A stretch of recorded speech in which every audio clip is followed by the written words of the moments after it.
And ಅತಿ ದೊಡ್ಡ surprise ನನಗೆ ಇವತ್ತು ಸಿಕ್ಕಿದೆ ಮನೆಗೆ ಬರ್ತಾ. ಬಿಕಾಸ್ ನಾನು ಈ ಥರ ವೆಲ್ಕಮ್ನ ಎಕ್ಸ್ಪೆಕ್ಟೇ ಮಾಡಿರಲಿಲ್ಲ, ನಿಜವಾಗ್ಲೂ ಎಕ್ಸ್ಪೆಕ್ಟ್ ಮಾಡಿರಲಿಲ್ಲ. ಇಲ್ಲಿ ನೋಡ್ಬೋದು ನೀವು, welcome home daughter of Karnataka ಅಂತ.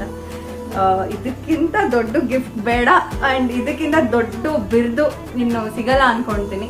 ಇಟ್ಸ್ ವೆರಿ ಸ್ಪೆಷಲ್ ಆ್ಯಂಡ್ ಎಲ್ರಿಗೂ thank you for this lovely surprise. Thank you so much.